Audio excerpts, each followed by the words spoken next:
Good evening and welcome to Oceanside Library. I now would like to introduce our presenter for today for Erasure Poetry, our poet in residence, Christina M Rau.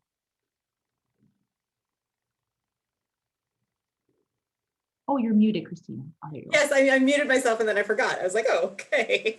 Hi, everybody. Thanks for coming. Today we are talking about erasure poetry, and it's a form of found poetry. And found poetry is, and I think we might have gone over this before for some of you that I recognize, found poetry is poetry that we find from texts or signs or billboards, basically any kind of existing text that's out there in the world.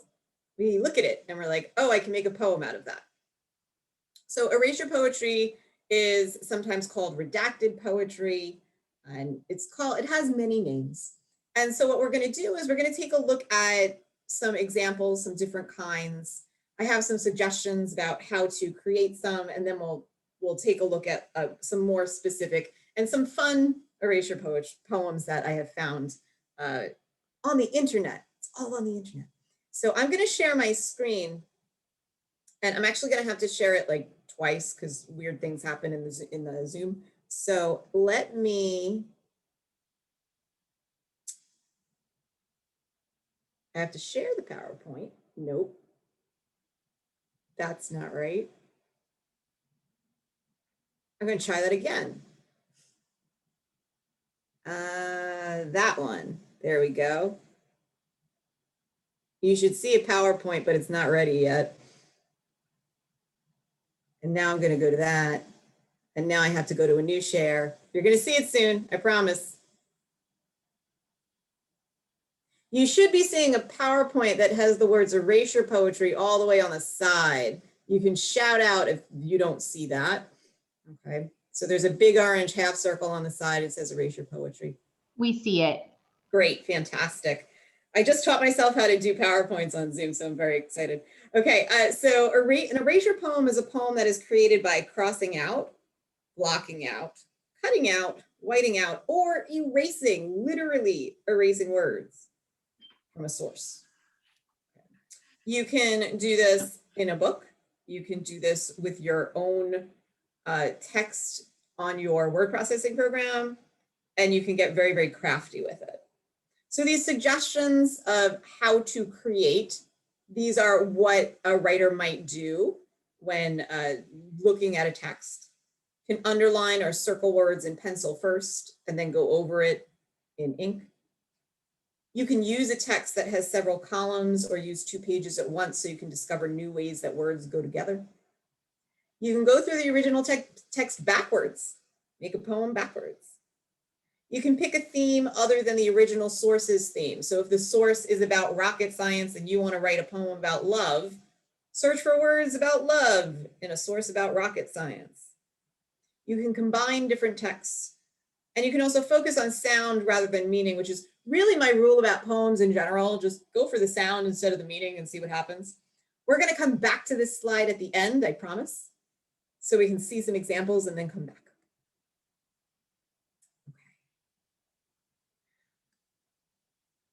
So the first idea here is, I'm moving some Zoom things around. Okay, the first idea here is that we can use one line, just one line to erase text.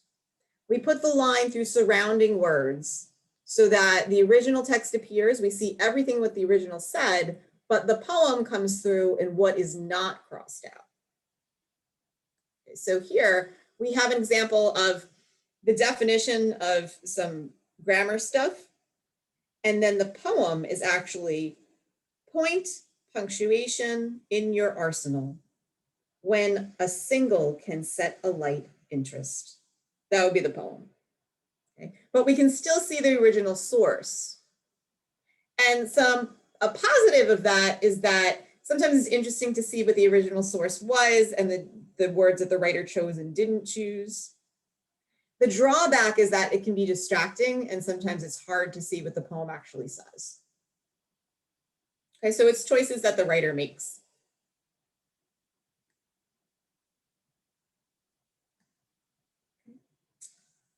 The next kind, this is the kind that's sometimes called redacted. This is a blockout. It's also called blackout, blackout, blockout, redacted.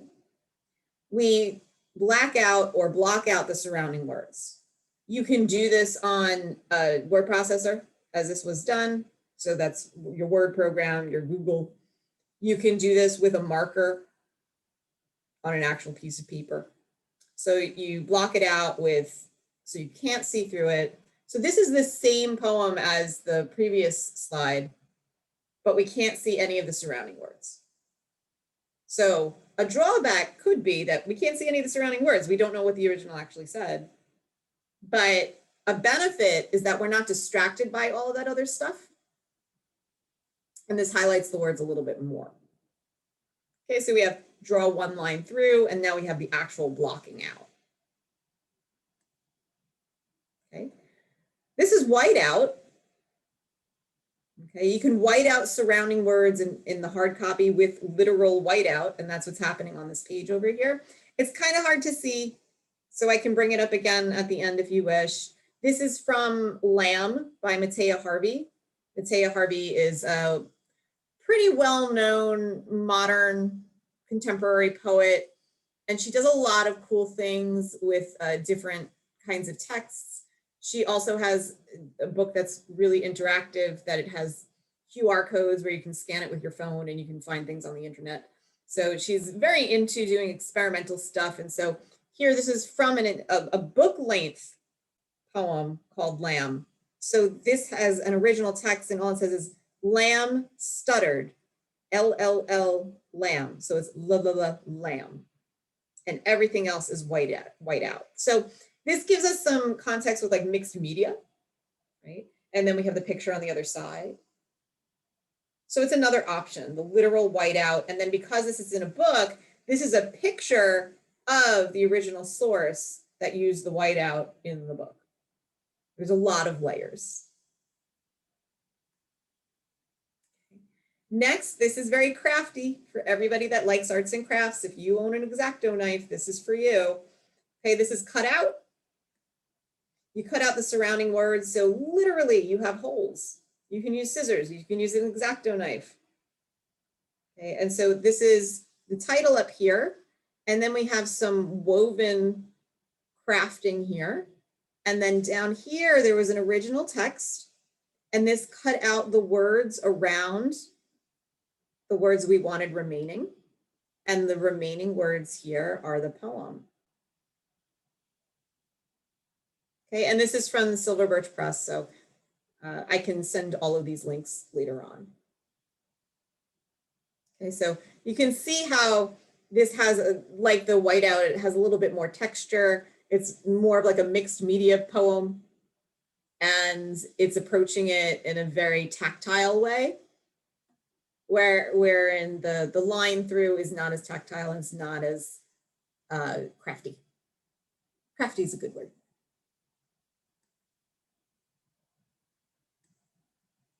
Okay. Next is what I call a clean sheet transfer. And you choose the words you want from the original text. And then you take just those words and you put them on a blank sheet of paper by retyping them or rewriting them. If you physically wanted to cut and paste them, you could do that. But instead of having the original text show through, it's not even there anymore. You started on a clean piece of paper and use the words and put them on a new piece of paper. And that's what this poem has done. This is from the book Solaris by Stanislaw Lem. This is one of my poems from Liberating the Astronauts. And so this poem is called Recalling Solaris, and it uses words from a particular chapter in the novel. So all of these words are from the chapter and in the same order that they appear, but I set them up differently on this page to make them look like a poem. Okay.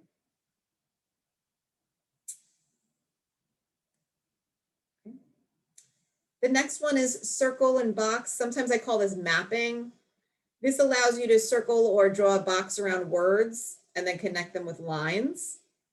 This one does this one is it's interesting because it goes in all different directions.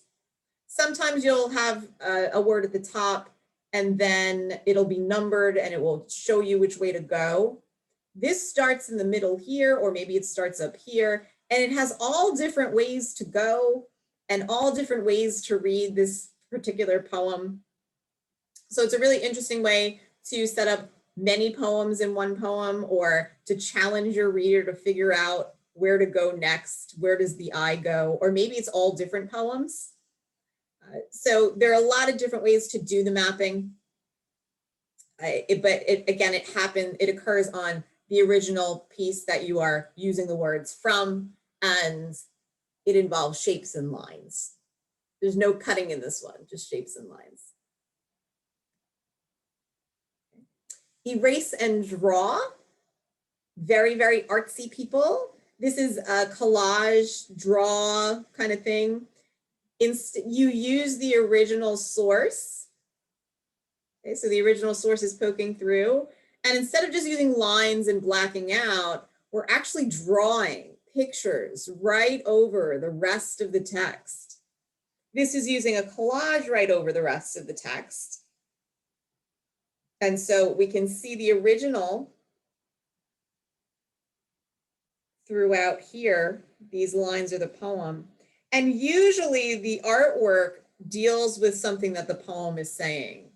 Usually. Doesn't have to. Maybe you're trying to make a statement about juxtaposition and the artwork is the opposite of what the poem is doing. So there are different ways that you can do that. And again, this is from another source that I'll give you later. Okay, and you can see how there's a picture now drawn over. So we can't see what all the original was. There's artwork in its place. Okay. Then we get to the fun stuff. And then I'll stop the slideshow and we'll get to questions. I know there's some ideas in the chat, so I'll get to the chat in a moment. This is fun. Okay, this is using a random, it looks like a form of some sorts, and it's using these little scribble lines. And it has some writing on it, some handwriting on it. Okay. And so it's using these little scribble lines to block out what part of the form might say. Okay, and this is a reserved form, and we added the word well. Okay, so it's using original source, but it's also adding words to it. And it's a more like, it's not literature, it's like a random piece of writing. Okay, separate both halves, detach, unbound, may not be renewed, not in use. Okay, and it's called Well Reserved. Interesting kind of poem that you can make from a form.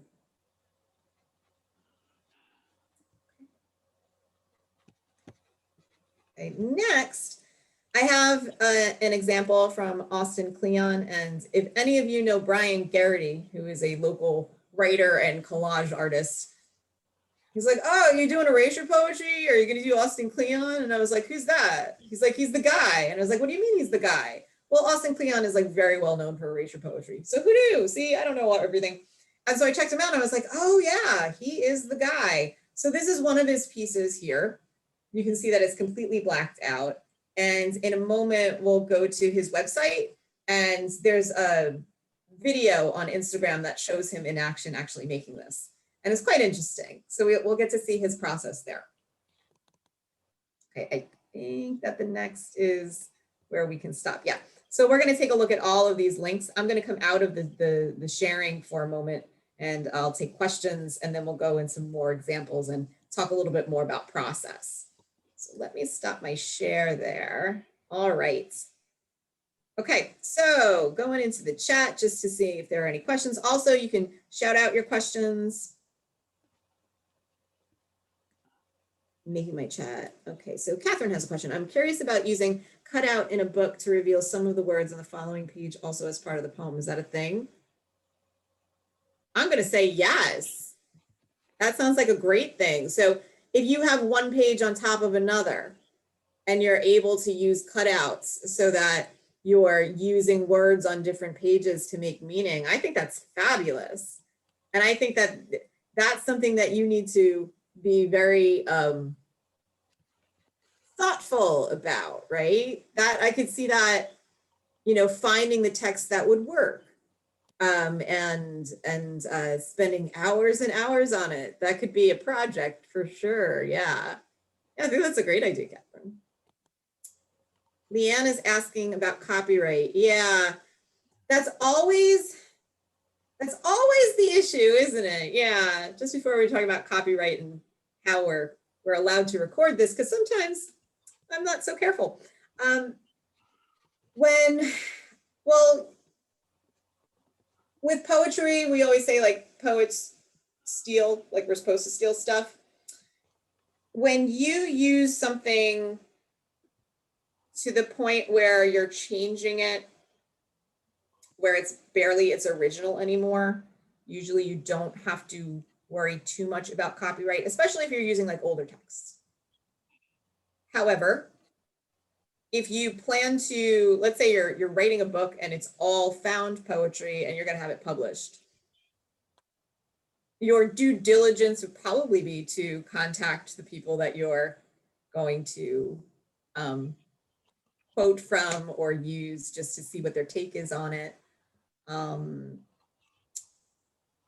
I'm thinking of a book. I actually own a book, and it is a book of found poetry, where everything is attributed. You always want to attribute, either at the end of the poem or in the note section in the back. You always should attribute. And then, yeah, if you change it and remix it enough, it's usually okay. Yeah. And then you should speak to a copyright lawyer. Okay, so what I'm going to do is we are going to go onto the interwebs and take a look at some more of those really cool examples that I was talking about. And then we'll go back to the suggestions and think about the process a little bit more.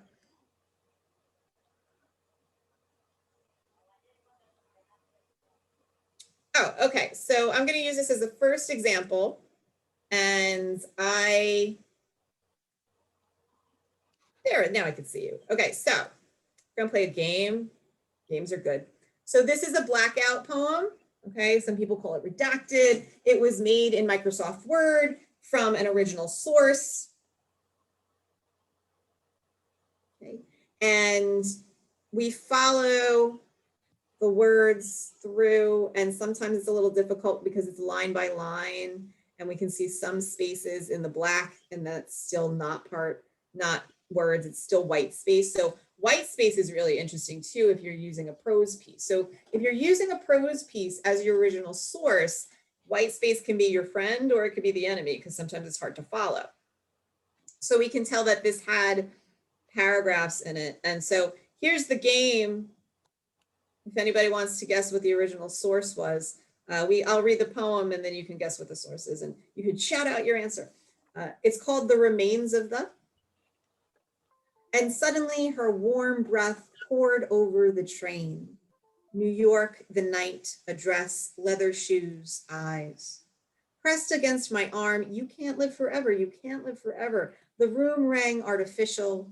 She cried, this dress, tomorrow, a list of all the things, a massage and a wave, mother's grave, a list, all the things I got, a chair, his fists, his lap, a photograph of a man, my handkerchief, the remains of the afternoon.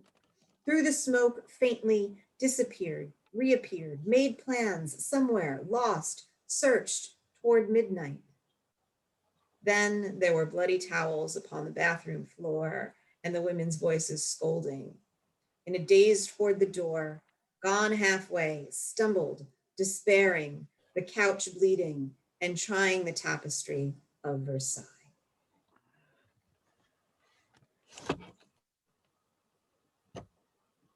Anybody recognize the original? I bet half of you have read the book.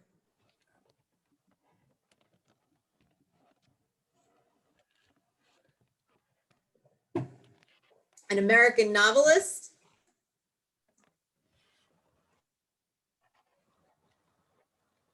Leonardo DiCaprio was in a movie.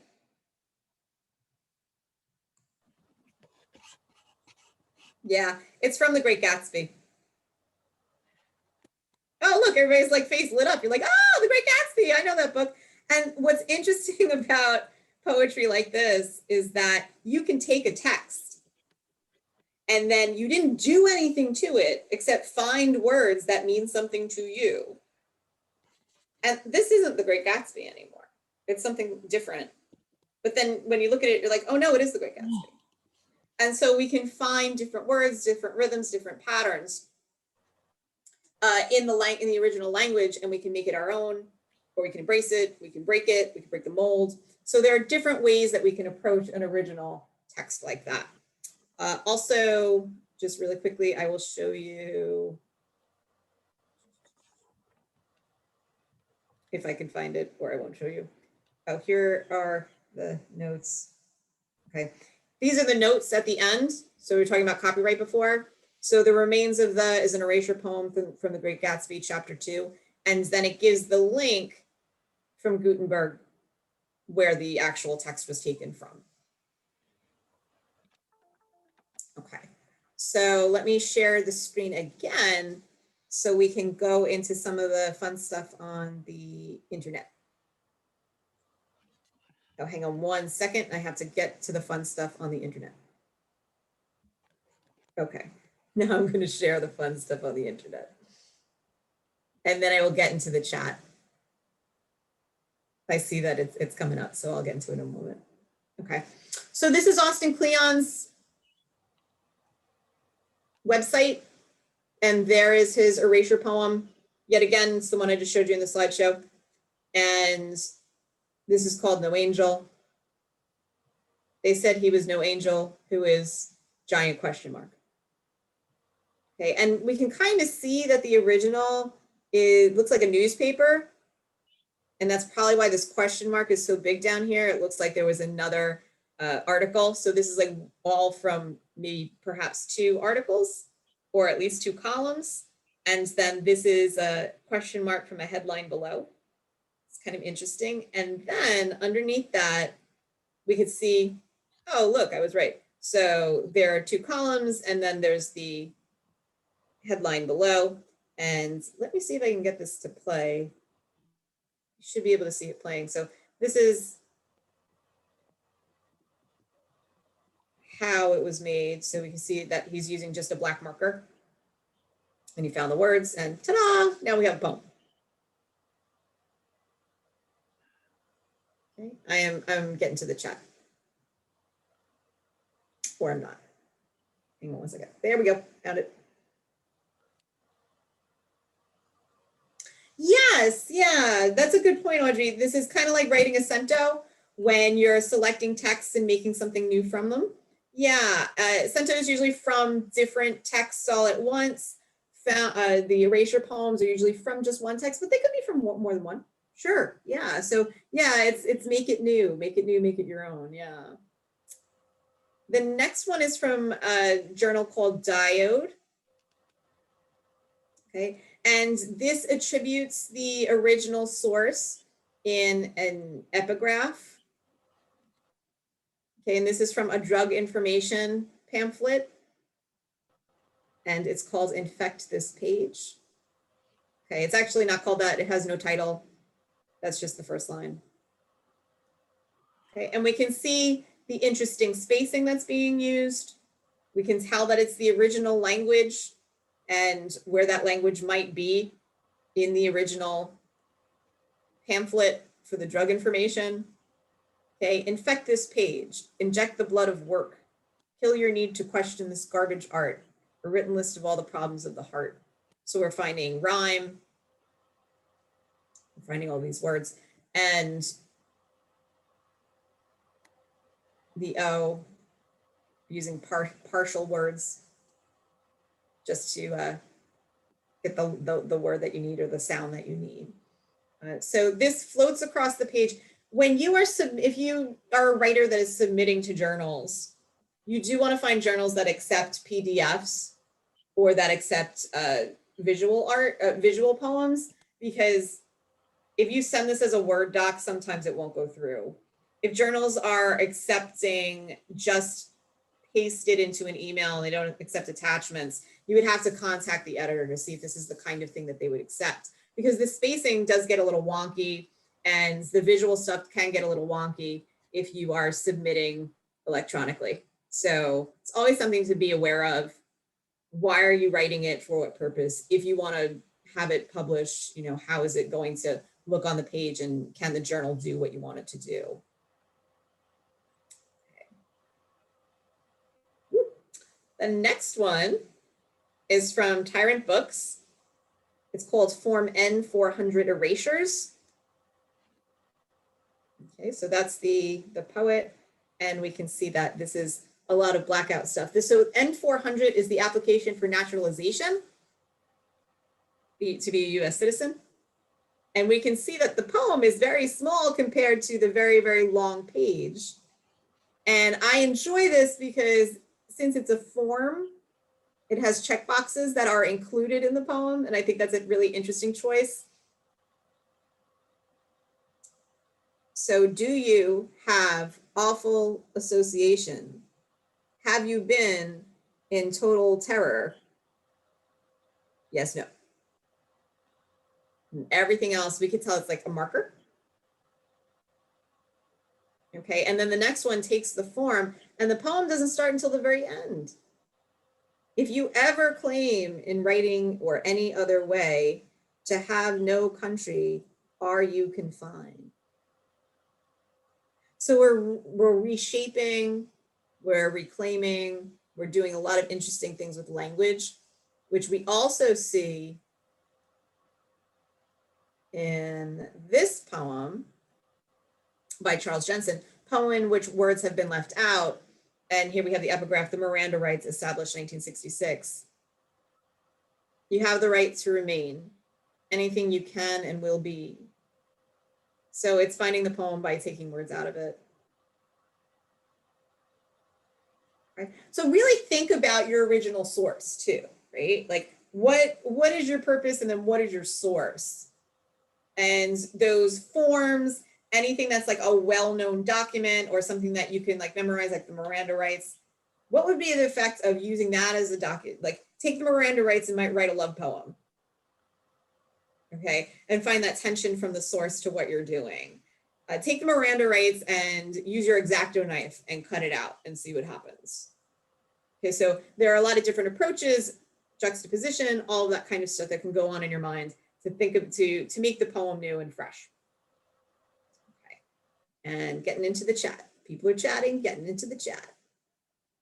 I lost the chat, I found the chat.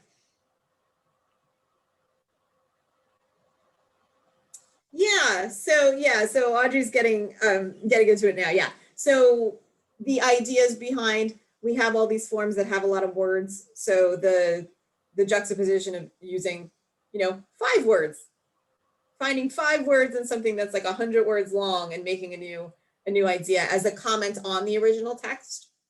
Okay, or not. So I think that yes, these actually are commentary on the original forms. Okay, but they don't necessarily have to be. You could take the Constitution and just, write something about it that wouldn't be political. You don't exactly have to be, right? But yeah, I think that these are doing that, definitely doing that. Okay, so I have a few more examples. Okay, this one, I don't know what to think of it. I just found it and I liked it and I put it in here. I think it does really, really interesting things with language, because it uses an original source, but it also has like parts of words in it, and it separates words, and it's not easy to read. And I like that because it's a challenge. So I just, the way that it falls across the page is interesting. Some people do not like this. It's not for you. It's not everybody's cup of tea. It goes on for a very long time, which makes it even more of a challenge to read. Okay, so always think about, what is my purpose? What do I want to get from my reader? Do I care if people stop reading? Okay, it makes a lot of use of white space, which I like. And I like the idea that it kind of dances across the page.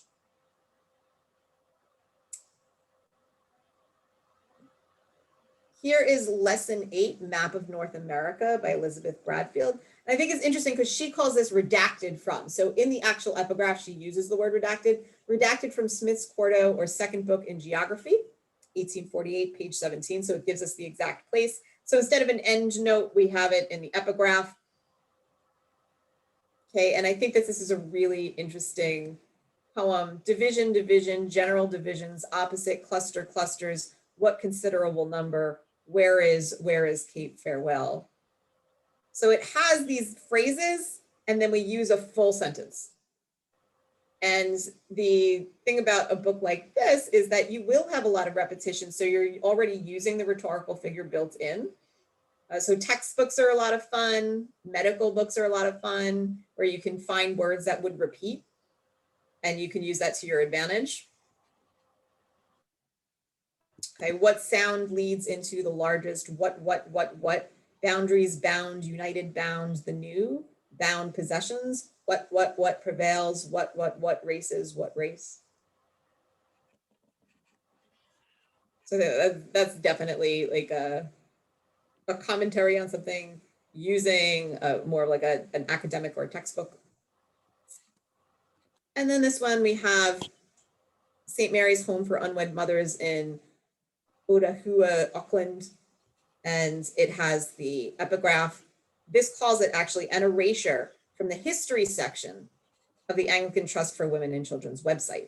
So it uses a website, and this is the whole poem for an entire website. A constant danger, people who desire exceptional experience in controlling girls, nature and scope of work and milk.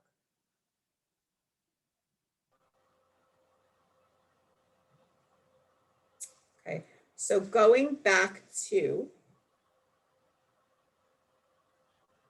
if I can find it, going back to, oh good, I found it, going back to the slideshow. Nope, now it closed.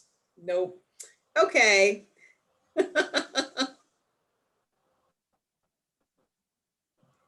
Hang on 1 second.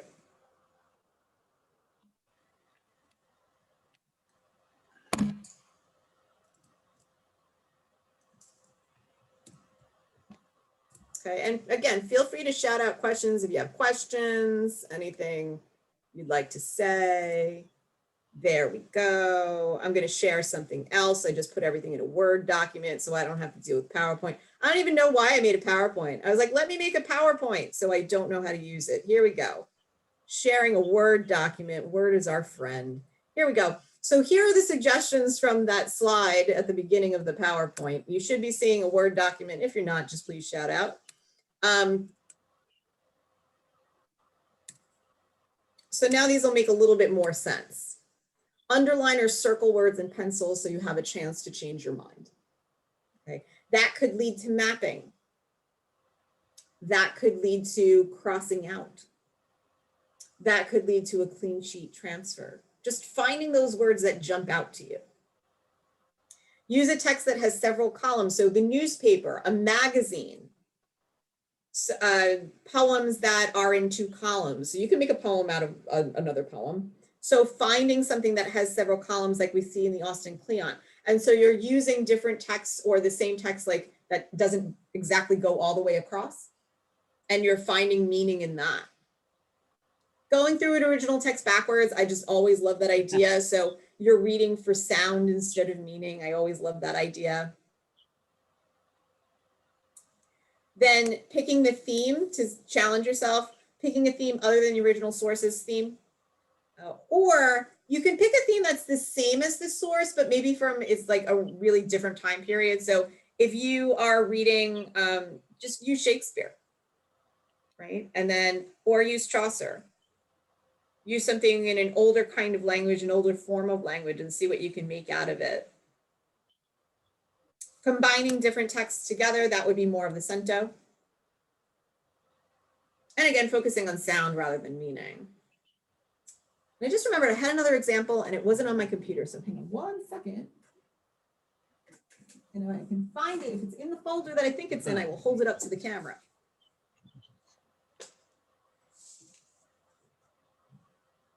Oh, good. We could do show and tell. All right. This isn't what I was looking for, but we could do this also. Hi. Okay. So, oh, yes, it is.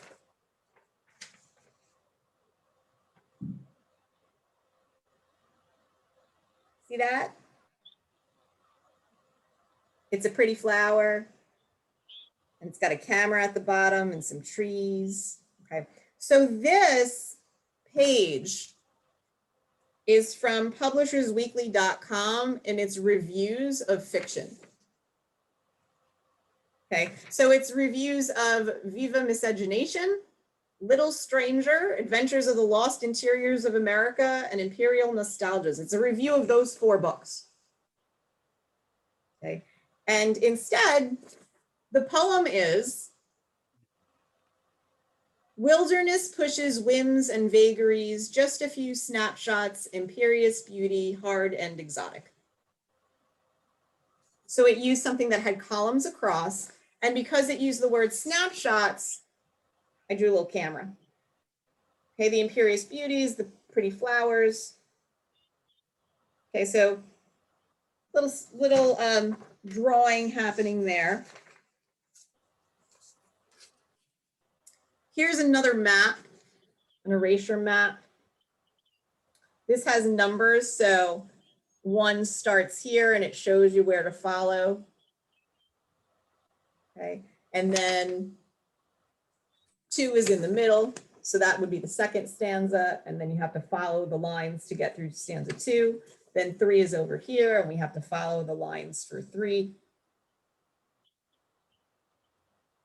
Okay, and it's going across columns that have nothing to do with each other. So we're supposed to read the columns vertically, and instead we're going across, we're going diagonally, we're going up and down, and that's going to be one of the mappings.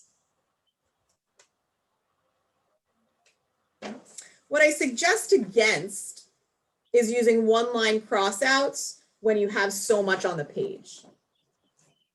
This is really difficult to find the actual poem in because there's so much on the page. The type is so tiny, so we really can't tell what's crossed out and what the actual poem is. But it doesn't mean you can't do it. You might have people who really enjoy a hunt, a scavenger hunt. Why not? Okay.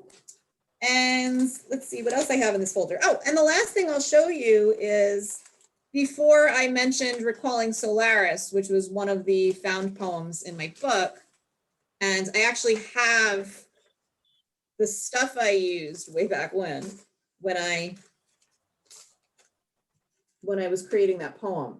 So I have the pieces of the book that I photocopied and then went through and I circled words that I liked. And as soon as I used them, I would check them off. And you'll see that also some words are in pink. And what I did was I wrote one poem where I used all the circled words. And then from the same sections of the book, I used all the pink words and I wrote a second poem. The second poem is called Or Maybe It Went Like This. Okay. And it's a different approach. So I wrote it all, I found all the words, and then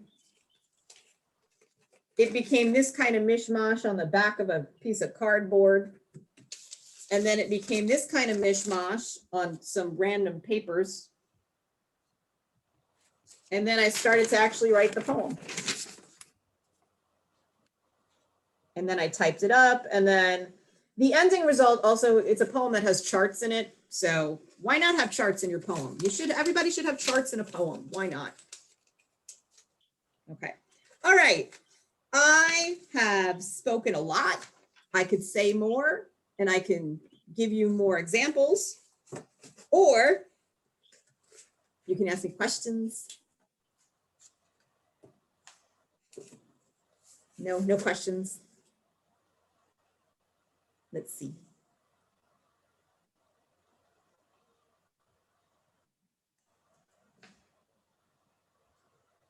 No questions? You want me to keep talking? I can keep talking. I can talk all night. Do you have a favorite type? Thank you, Jordan, for your question. Do you have a favorite type of erasure poem? No, I don't. I like when they're interesting. I like when they excite me. So you know, the one that I really enjoyed was the one that was like on that form where it was like the curly cube crossout. I just think it's really interesting. Like if I get a parking ticket, I'm going to make a poem out of it, right? So that's like how you can kind of like fight the power. I think that's kind of fun. Okay. Does anybody else have? I mean, do you have favorite? Have you seen the form before? Do you have favorite forms of it? Do you have favorite writers? The idea, I like to write poetry, something like yeah. Yeah, Sylvie, the magnet poetry, right? Yeah, I think we've all had that on our refrigerators or something. I actually had some on my desk in my office on campus, and when I thought my students weren't paying attention to me when we were like having one-on-one discussion, they're like, no, I'm like writing on it. I was like, oh yeah, do the poem. So yeah, I think it's an interesting way to collage things together like that. Absolutely. It's yeah, that's exactly what it, good call. Yeah. How can we distinguish good erasure poems from bad? Are there don'ts? I don't think there's ever a don't in poetry because somebody's always going to like something and somebody's always going to not like something. I think it depends on what your purpose is. So if you're writing a poem that you want other people to read, you have to think about what other people are going to want. So that's why I said this kind of thing, where it's tiny, tiny print, and then some of it is crossed out and some of it is not, that's hard to read. So if you're taking something that has really tiny print and it's hard to read and it's hard to distinguish what's crossed out and what's not, and you want somebody else to publish that and you want their readers to read it, that would be a hard sell, right? But if you're writing it just because you enjoy it, then do whatever you want to do, right? I think the big thing with erasure poetry is what Leanne asked about in the beginning was with the copyright stuff. And where do you draw the, like, you can't take somebody else's poem and just say, I like this poem, it is now mine, which some people try to do. It's not like I'm just assuming that that's what somebody, no, people do that, right? You can't do that. You can't say, I like this poem, it is now mine, I'm going to publish it, right? But so there are fine lines there, and that's why I always say, ask a lawyer. I think that if you have good faith and you attribute your sources, that those are certain things that you should do when you're doing this kind of stuff. Okay. Mary Jo Bang's Whiteout book. I'm not sure I know that one. Mary Jo Bang is great. She did a persona book too, which was great. Mateo Harvey, I would say she's the one that did Lamb, the one with the literal whiteout. Her books are amazing. I'm going to type in the chat Mateo Harvey. Okay. She has a book called If the Tabloids Are True, What Are You? And she has a whiteout in that book, like the literal whiteout. She has that in that book, as well as she has a sequence of what she calls photo poems, and it's different things trapped in ice cubes, which is just fabulous. So I will type that in the chat as well.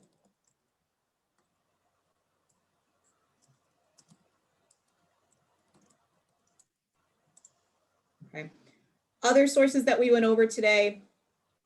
If you go to poets.org and you type in erasure, you will find a whole bunch of stuff to choose from, including some of the ones that we found today, that we went over today. I'm going to put in the chat now the one that used the naturalization forms, the N40 forms. Okay, so that was from Tyrant.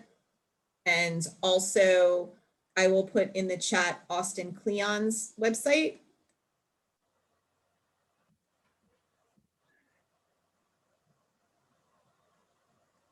And if I'm not mistaken, Austin Kleon was part of this movement quite a few years back about remixing and what it is to make something your own and what the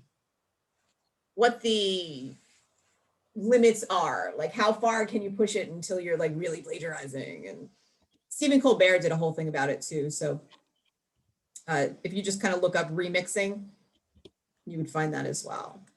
I'm going to put the link to the diode poetry in the chat also. That was the one that used the medicine pamphlet. Using a transcript from television or radio. Yeah, absolutely.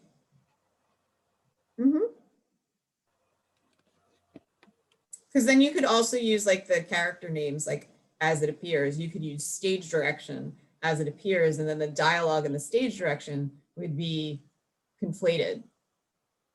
And that would be kind of interesting. Okay. All right, I think those are all the links I promised you. You can let me know if there's something else that's missing or if you have another question. Okay. All right. Any other things about process that you're interested in? Oh, I know what I could show you. How many of you use Word? Yeah, yeah. Yeah, you're my people. Google Docs is not my people. Word is my people. All right. If you use Word. Okay, so I'm just going to make all of this one block of text. You should be seeing my Word screen. If you're not, let me know.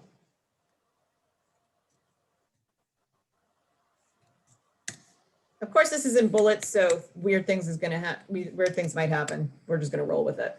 So if you're using Word, there are a few things that you want to be aware of.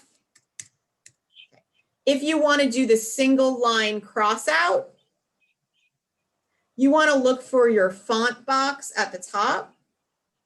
Okay, so at the top of Word, you have a font box. You want to look for the strike through.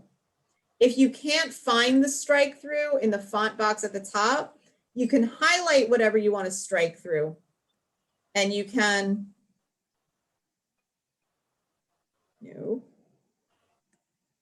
you can find font from the drop down, and then you can take the strike through icon.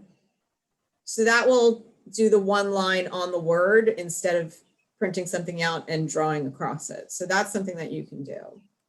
So I'll do that again. So you highlight it and then you can strike through it. Okay. The other option when you're using your Word document is you can highlight something and then black it out using the highlighter at the top, also in the font box. You can gray it out instead of completely blacking it out. You can blue it out. You can blue it out again. You can purple it out. So there are different colors that you can use when you're doing the strike through. Usually the one for the redaction is black.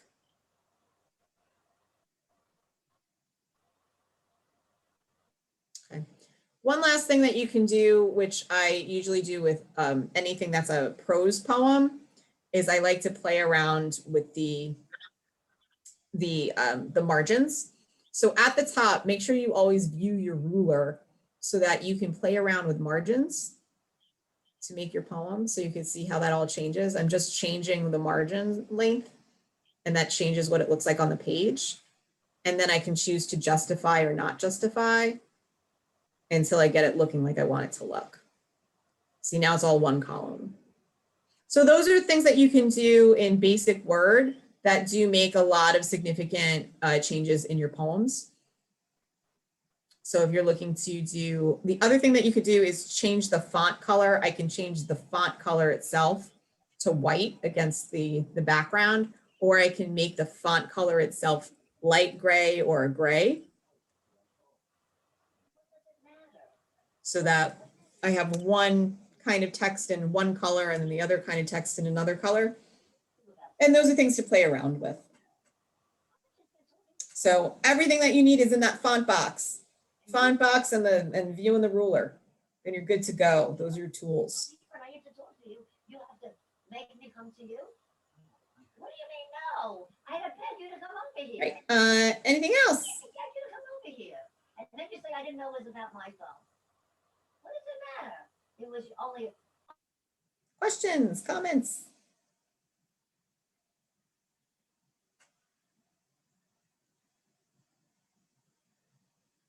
Oh, yes, reading for sound rather than meaning. I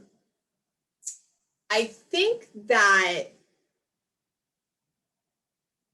if you have a text that you're really trying to do something with, like with the forms about naturalization and you're trying to make a comment on it, that's not the kind of thing where you could do sound rather than meaning, right?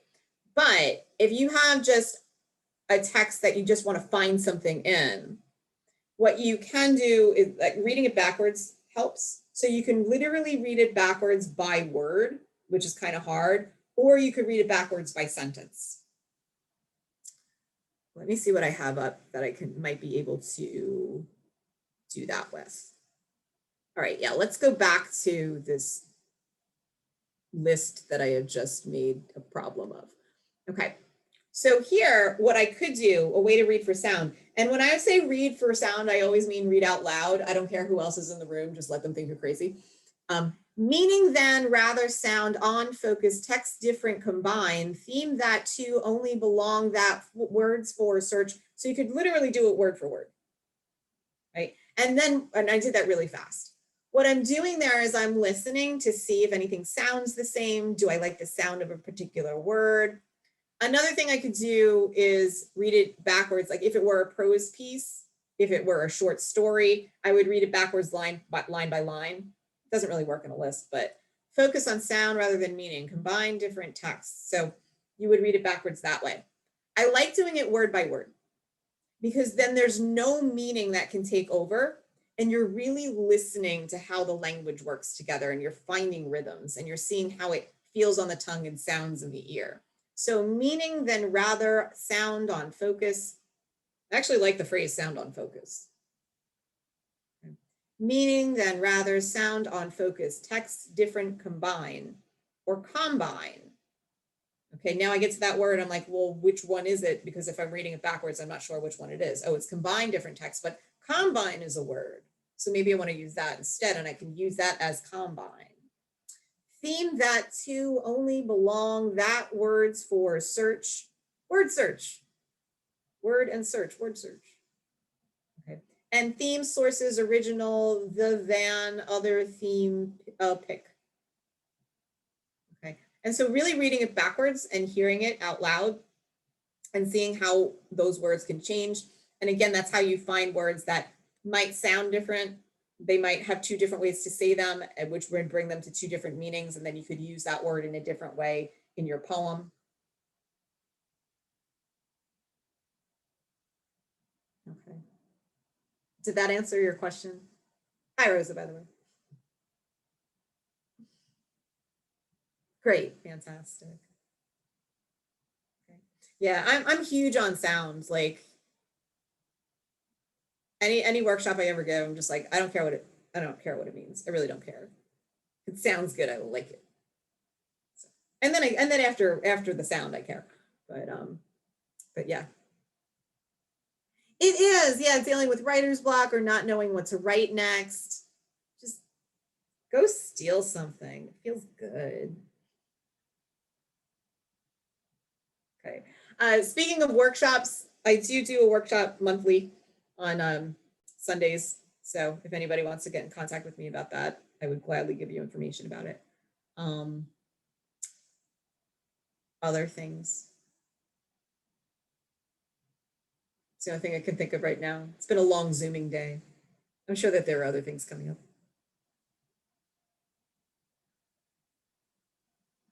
Okay. Let's see. Edward has a question, and I think that is a good time to go back to Okaria so she can answer it. Yes, this is being recorded, so. It will be. It'll be on the library's YouTube channel. Mm-hmm. Should I end the recording here? I think so. Yeah, sure.